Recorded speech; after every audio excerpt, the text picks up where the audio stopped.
Исәнмесез, без сезне Адымнар студиясеннән сәламлыйбыз. Атнаның төп вакыйгалары, аларга караш, фикерләр һәм шәхесләр бүгенге тапшыруда. Коры җәйнең яңгырлы урагы, ашлык кыйыла, шири һәм шыта. Быел уңыш көтәсеме? Сулылар кыйыла. Менә арпалар безнең башларын игәннәр. Кадрлар кытлыгы белем дәрәҗәсен төшерә. Бала да бар, яңа мәктәптә, укытучыны кайдан табасы? Педагогик институтны утыргызырга кирәк.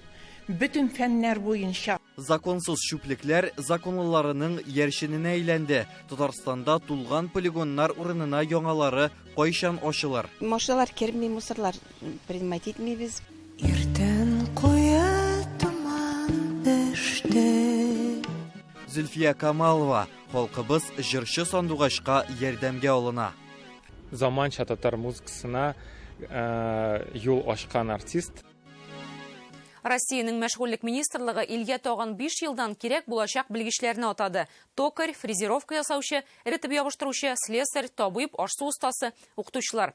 2029 елда кытлык ни дәрәҗәдә булыр? Әгәр дә бүген үк яңа уку елы башланырга 2 атна кала, Татарстан мәктәпләренә 2300 мөгаллим җитми икән. Узган ел белән чагыштырганда 300гә күбрәк.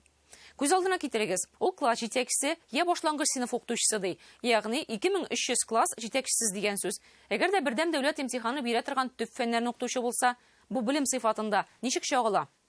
Әлеге җитди мәсьәләләрне бу атнада республика укытучыларының август киңәшмәсендә күтәрделәр. Ул гомумән проблемаларны ачык күрсәтте. Белгечләр исәпләп караган, 5 елдан Бөгелмә районына өстәмә рәвештә 201 укытучы кирәк булачак. Тукай районына 67, Әлкигә 47, Менделеевскийга 39. Әмма алардан быел укытучылыкка берәү дә укырга кермәгән. Ни өчен кадрлар кытлыгы проблемасы айсбергның ышыгына әле ул? Рүзәл Шарипов репортажы.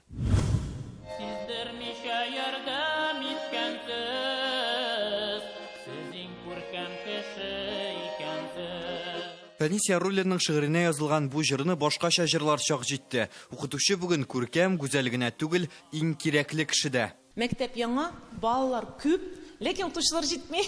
Казанның 184нче гимназиясе, монда 90 мөгаллим эшли. Хәзер тагын 20 кирәк. Димәк, һәр 5нче ставка буш дигән сүз. 16сы башлангыч укытучыларым, алар җитмәгәч, бер сыйныфка 35 бала тупларга туры килә. Моның өчен өстәмә өстәл, урындыклар сатып алганнар. Яңа 7 укытучы килде башлангыч сыйныфка. Тарихтан килде бер укытучы. Математикадан 2 укытучы таптык, рус теленнән 4 укытучы алдык.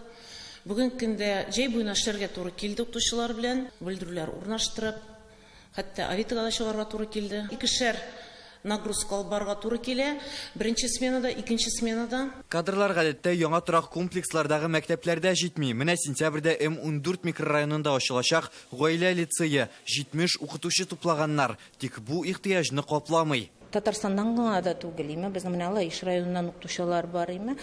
Без уже бөтен Россия Федерациядан укытучыларны чакырабыз безнең мәктәпкә эшләргә. Менә безнең Ульяновск шәһәреннән бер укытучы килде, Самара шәһәреннән бер укытучы килде. Кадрлар кытлыгын хәл итү өчен 95нче лицейда да укытучыларны башка төбәкләрдән җәлеп итәләр. Воркута шәһәреннән килде технология укытучысы, мәсәлән, Красноярск шәһәреннән рус теле укытучысы. Укытучысын кабул иттек. Саратов шәһәреннән библиотекарь килде безнең эшләргә. Мәктәпләрдәге хәлнең никадәр кискен булуын игъланнардан да аңларга мөмкин. Менә Казанның бер туган Касыймовлар урамы. Йортларның һәрберсенә диярлек якындагы 186нчы лицейга математика, информатика, рус һәм инглиз телләре башлангыч сыйныф укытучылары кирәк дип язганнар. Ким дигәндә 9 белгеч эзлиләр. Ике атналар тора инде. Зарплатлар булса, условиялар булса, кешеләр эшләрләр иде. Казаннан тыш Ярчаллы, Яшелүзән, Лаеш, Түбән Кама районнарында кытлык бар. Беренчедән бу белем сыйфатын киметә. Быел Казан һәм Баулыда медальгә барган 5 укучының БДИны бирә алмавы да шуның белән бәйле түгелме икән? Икенчедән, мөгаллимнәр күбрәк эшләргә мәҗбүр. Хәзер һәр 3нче укытучы 1,5 ставкада эшли. Бу әле һәрберсе өчен кәгазь эше өстәлүен исәпкә алмаганда.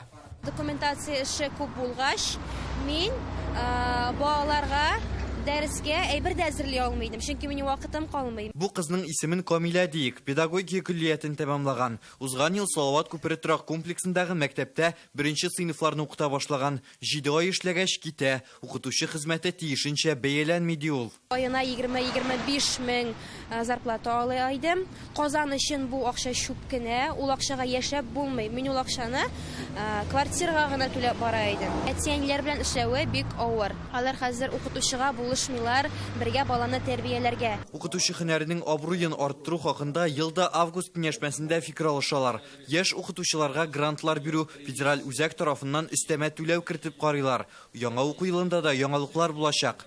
Решением главы государства Россия президенты карары буенча мартта сыйныф җитәкчеләренә, күлиятте төркем кураторларына түләнә торган акча 2 тапкырга арттырылды. Бу 100 меңнән азрак кеше яшәгән торак пунктларга кагыла.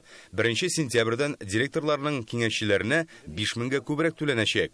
Без укытучыларның өстәмә акчаны вакытында алуын контрольдә тотабыз. Әмма акча грант белән генә укытучыны мәктәпкә җәлеп итеп буламы? Грант системалары белән генә хәл итеп булмый. Педагогик институтны торгызырга кирәк.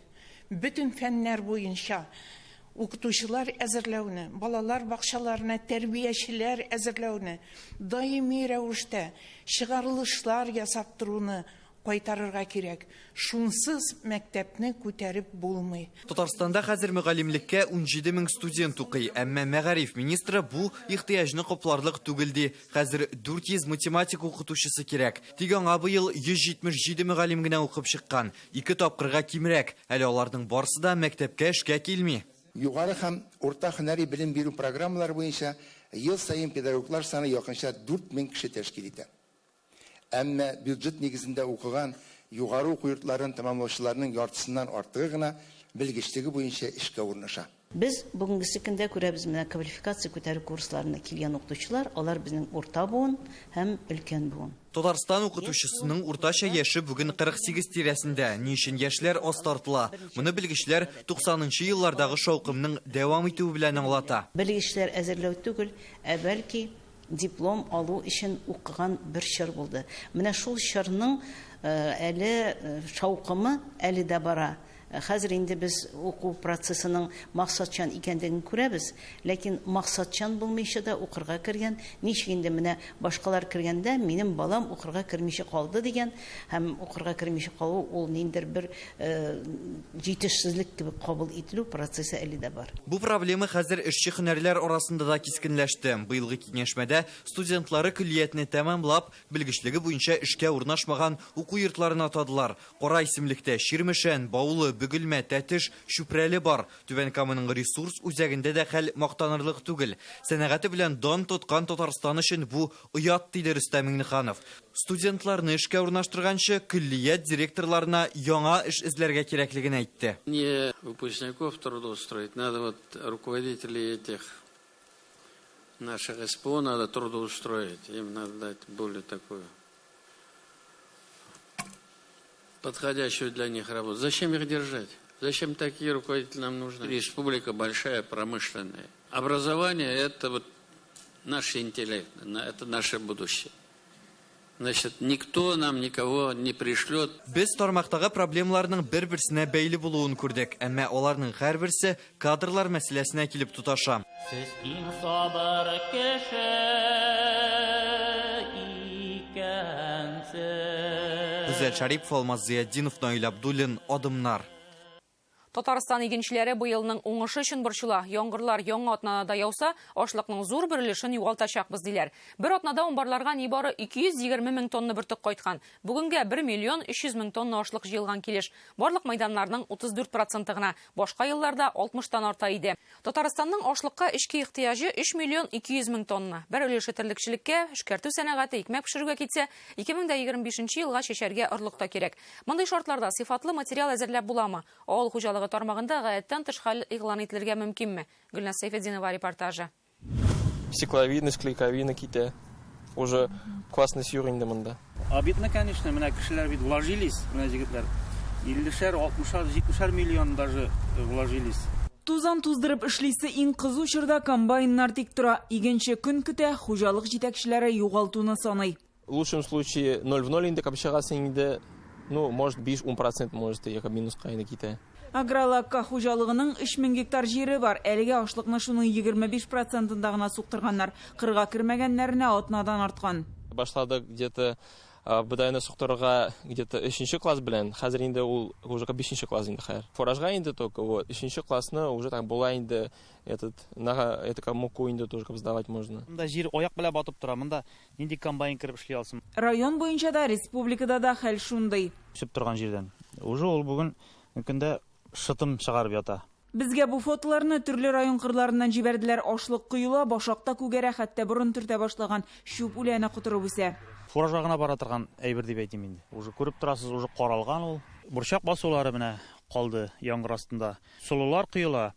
Менә арпалар безнең башларын игәннәр, алар уже җиргә тиеп тора башлары. Булар инде әзгенә мотовил тиюгә сынып төшеп, югалтуларга дучар булалар. Бүген бу кырда бөртеклеләрдә дымлылык 24%, норма буенча 14 тирәсе булса яхшы. Элеваторга илткән шыракта дагын бу инде хуҗалыкта эшкәртелгәнгә караганда да күбрәк чыгым сорый торган әйбер. Бу айда яуган тоташ яңгырлар җыеп алына уңышның сыйфатына да, күләменә дә зыян салды инде. Һәм көн саен югалтулар артагына. Игенчеләр кырга керә алмый, көтәргә мәҗбүр. Республика буенча барлык майданның әлегә 3тән 1 өлеше генә җыеп алынды. 4 августта тулай булды бит инде. Күн әйбәт торды, кич белән яңгыр булды. Анда инде санамышлар буенча 2 атна яңгыр яурга тиеш дигән. Басулардагы хәлне Россельхозцентр белгечләре күзәтеп тора. Монда яңгырда көзге бодай 10 көн торса, уңыш 28%-ка кими, арпа шул вакытта 35%-ны югалта. Арпаларда подгон китте. Азимуйлар менә мондай ялт иткән сары төс юк бит инде, каралган. Борчаклар Дишле, узакта килеш, качественный беренче сортлы семинал, первоклассный семиналар алырга да менә монда бит инде килеп чыкмаячак. Шуңа күрә һәр вакыт переходящий фондны тотырга кирәк. Мин 1978 елны хәтерләйм. Республикада штамп ипи калды. Ул калды. Трак комбайннарны тартып бирделәр трос белән. Менә шуның өчен трос белән тарткан шалданрак киргә кирәк. Республиканың авыл хуҗалыгы күп еллар тутырыксыз һава шартларында эшли. Моны гадәттән тыш хәл дип кабул итәргә кирәкми, ди Тахир Хадиев. Без бит урып җыюга 11 июльдә чыктык. Бу җирлегендә. Бу ада чыктылар шушыңа. Аннан соң әйтергә кирәк безнең инде шүпрәле җирләрендә кемнәр шу шарада эләктереп алган безнең инде хуҗалык җитәкчеләре, алар инде уҗым культуралары бигрәк тә менә бу көзге культураларны бөтенесен дә җыеп алдылар. Бу әйбердән без иң беренче дөрес нәтиҗә ясарга тиеш. Һәм комбайннар белән тәэмин итүне карарга кирәк. Менә уйлап карагыз, Краснодар өлкәсендә безгә караганда аларда бит көннәр дә узын була. Аларда яңгыр да яумый. Аларның менә шушында бер комбайнга туры килә торган сугып алу мәйданнары менә шушыларның 2 мәртәбә ким.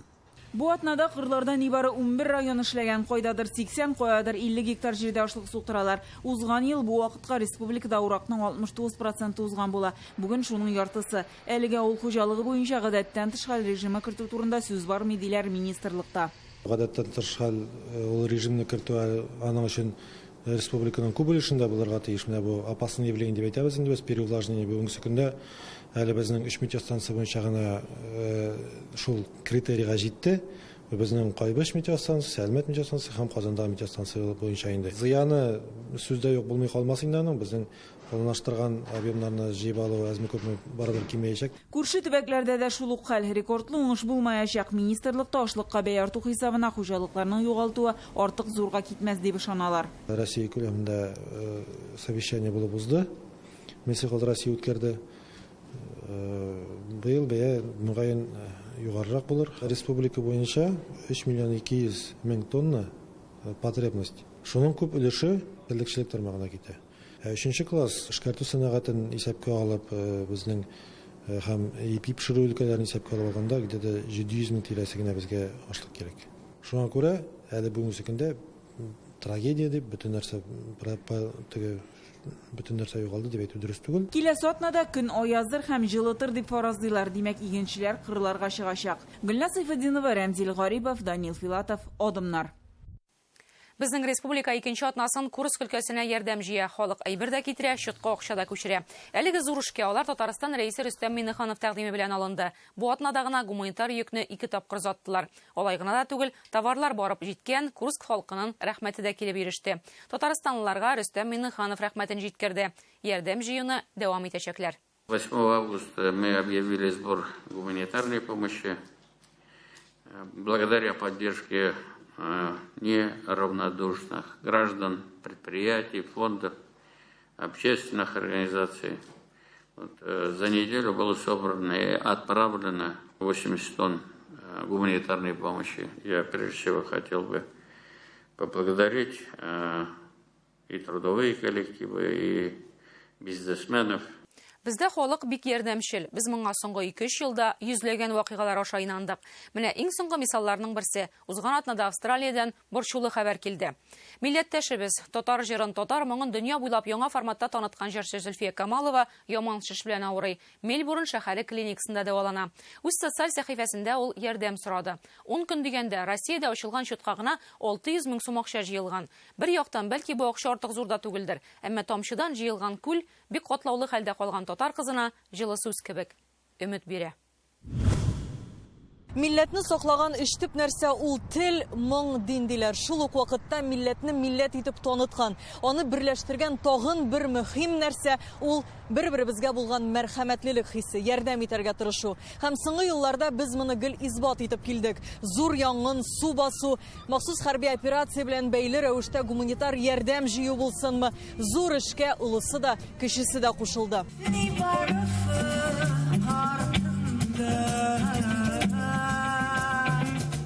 Уфык артында Зөлфия Камалова Татарстанга килгәч бу җырын башкармыйча китми иде. 2 ел элек ул Татарстанга сусап кайткан кебек яңгыраса, бүген зур өмет, курку, тормышка олы мәхәббәт белән сугарылган.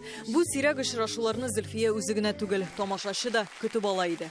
Для искусства самое важное, чтобы оно было открытым. Сәнгать өчен иң мөһим нәрсә дөньяга ачык булу. Монда сәяси башка шикләр була алмый. Зульфия Камаловада шикләр юк иде. Аның иҗаты бик үзенчәлекле. Ул сүз үзенә генә хас булган башкару манерасы белән тамашачыны җәлеп итә алды. Мин үзем дә бик ошаттым. Мне понравилось. Иртән куя туман беште, акиша шуны аяс иде. Австралиядә яшәүче Булбулдан килеп ирешкән хәбәр милләттәшләрне борчуга салды. Үзенең 55 яшьлек юбилеен Зульфия Камалова Мельбурн шәһәренең Питермак исемендәге онкология үзәгендә каршылаган.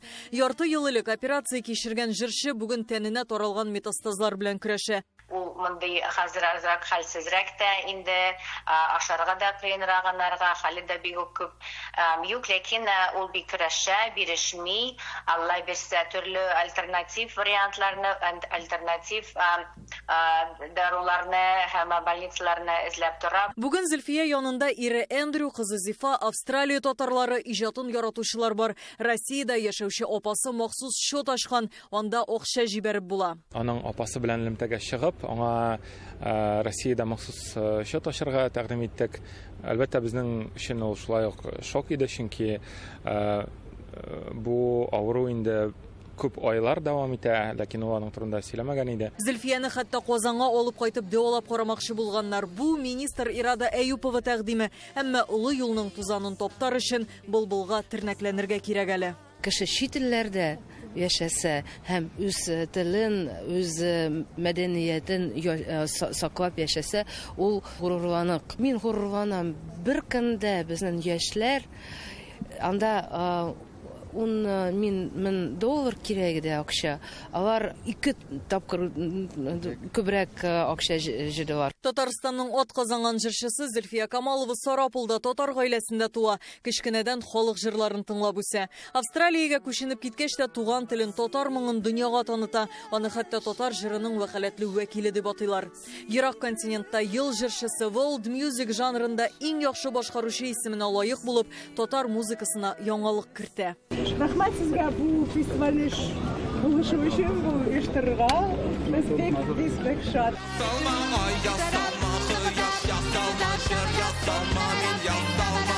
Рәдиф Кашаповның шын ижад юлы Зөлфия Камалова белән танышудан башланган. Татар җырларының яңаша яңгырашы җәлеп итте ди ул. 2019-да Камал театры сәхнәсендә алар «Ясалма елмаю» җырын башкара. Мин шулга тәэсир итте, мин шул концерттан соң җырлар яза башладым татарча. Зөлфия Камалова теге менә безнең бөтен альтернатив сәхнәгә тәэсире бик зур ул. Без аны бәлки әле бик аңлап бетермибез. Ул аны бөтенләй башкача, тере яңгырашта, заманча, кызыклы этник инструментлар кертеп, үзенчә җырлап күрсәтте һәм ул безгә яңа өмет ачты.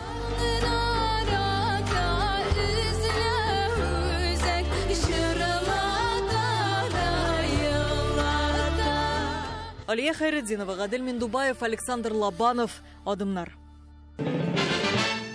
Адымнарына дәвам итәбез. Татарстан, Чувашия һәм Мари Илдагы шүпшәр полигоннарының 70%-ның куллану вакыты чыккан. Шүп түгү урыны булсын өчен аларны я төзекләндергә, я яңаны төзергә кирәк. Былтыр бездә Менделеевский, Сорман, Ширмешән, Актаныш районнарындагы каты көнкүреш калдыклары полигоннары ябылды. Хәзер Арча, Камы тамагы, Тәтеш, Азнакайныкы тулып килә. Эшләми торган полигоннар республикада законсыз шүплекләр саны артуга китерә башлаган. Бу атнада экология министрлыгы вәкилләре шундыйны Лениногорский районында ачыклады. 4000 квадрат метрлы шүплек 2 ел элек ябылган полигон кырында барлыкка килгән.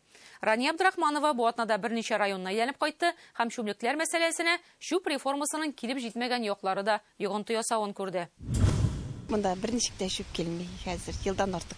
Лениногорск районы полигоны аны 2 ел элек декабрьдә япканнар. Шул вакыттан бирле шүпчар кабул ителми. Монда безнең хәзер бульдозер эшли, отсыпка бара.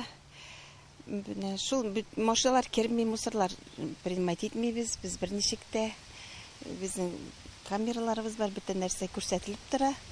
Полигон ябык инде, елдан артык инде. Полигонның янында гына яңасы, әмма законсызы барлыкка килгән. Шүплек карап торышка зур түгел. Һәр хәлдә полигонның үзе белән чагыштырганда ул күпкә кечерәк. Әмма игътибар итсәгез, биредәге шүпләрнең зур өлеше ул инде күптән һәм әле яңа гына киселгән агач куаклар ботаклары. Кемнеңдер шәхси хуҗалыгында шул кадәр ботак кисеп, аларны чыгарып атуы бик шикле. Бу шүплек территориясы буенча иске Писмәнгә карый. Иң якын авылга җиде, Лениногорск шәһәренә 5 чакрым. Димәк, монда калдыкларны ияләшкәнчә оннан да, моннан да ташыйлар. Механизм был такой, что проблема барлыгын без таныйбыз. Полигон ябылганча шүп чыгаручы оешмалар калдыкларны үзебезнекенә ташый иде. Бердән якын, икенчедән азрак вакыт китә. Шуңа арзанга чыга иде. Хәзер шүпне Әлмәт полигонына ташыйлар. Үзебезнекен кулланганда оешмаларга бушлай шүп түгү өчен талон бар иде. Хәзер түләп китерәләр. Шуңа халык калдыкларын кырга чыгара. Без моның өчен аларга җәза бирә алмыйбыз. Үз полигоныбызны ачу өчен финанс яктан зур чыгым һәм вакыт та кирәк. Лениногорский районы авылларындагы шәхси йортлардан каты көн күреш калдыкларын капшыклап җыялар. Гадәттә аларны атнага бер тапкыр шимбә көнне алып китәләр ди җирле халык. Ә менә шушындый күп фатирлы торак йортлар янында менә мондый контейнерлар урнаштырылган. Әмма кешеләр анда көн күреш калдыкларын гына түгел, шкаф кебек зур үлчәмле шүпне дә чыгара.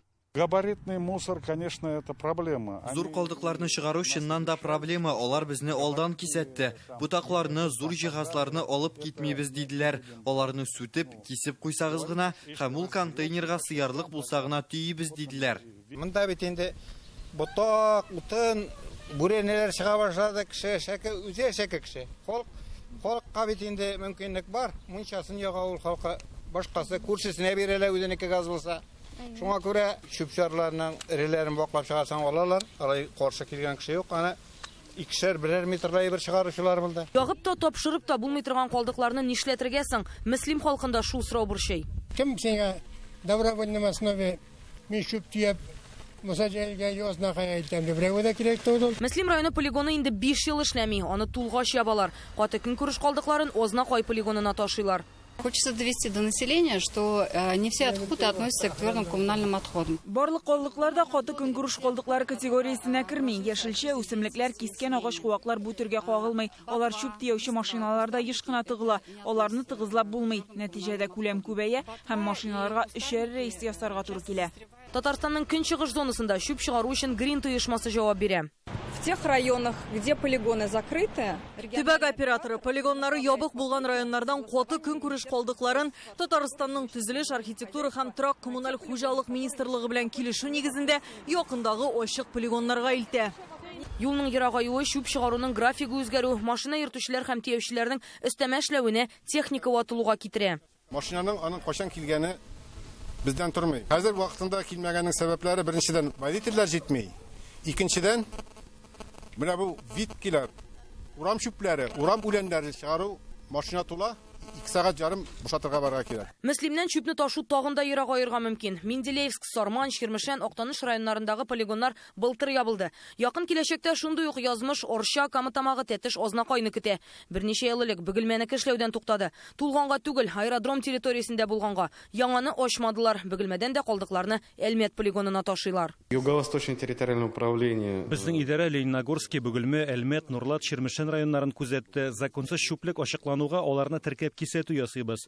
Нигездә мондый чүплек башкарма комитет җирендә була, ягъни түкмәсә дә чүптән алар чистартырга тиеш. Шуңа әйләнә-тирәнең чүпкә бату-батмау мәсьәләсе кешенең үзеннән, аның намусыннан тора. Бу үзенә күрә акчаны яңа калдыру теләгедә.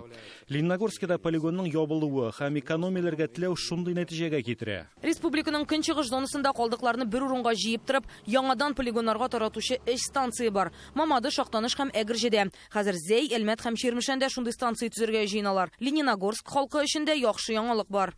Полигон в Лениногорском районе будет открыт. Лениногорск районындагы полигонны ачачакбыз. Ул аннан файдаланучы оешманы алыштыру өчен ябылган иде. Бүгенгә лицензия алынды, тарифны билгеләү эшчәнлеге дәвам итә. Полигонны ачуга төбәк операторы транспортларын шунда җибәрәчәк. Возобновить свою работу. Региональный оператор направит транспортные потоки на данный объект. Лениногорскидагысы ачылды да ди, әле бит калган районнар бар. Аларның ябылачак полигоннары янында да шундый ук законсыз чүплекләр барлыкка килмәс дип кем әйтә ала. Әлмәт, Бөгелмә, Лениногорск, Мөслим районнарыннан Рания Абдрахманова, Данил Филатов, Альбина Минаева. Адымнар. Борынгы Булгар җирендә зур мәдәни вакыйга. Россиянең рухи бердәмлеге дөньяга юллама дип аталган фестиваль бара. Ул дөньяга юллама буларак татулык идеясын, тормыш кыйммәтләренә охшаш карашларны, тарихи хакыйкатьне җиткерә. Беренче өлеше июль ахырында Зөя Утрау шәһәрендә үткән иде. Анда ул фольклорга багышланды. Ике тарихи җирлектә шундый вакыйга уздыру Татарстанның беренче президенты, дәүләт киңәшчесе Минтимер Шәймиев тәкъдиме. Аның җитәкчелегендә Яңарыш фонды 2010 елдан Булгар белән Зөя Утрау шәһәрен торгызды. Хәзер аларны иштәлек ягыннан мәдәни вакыйгалар белән тулыландыра. Булгарда узган тарихи бер кич Алия Сабирова тасвирлавында.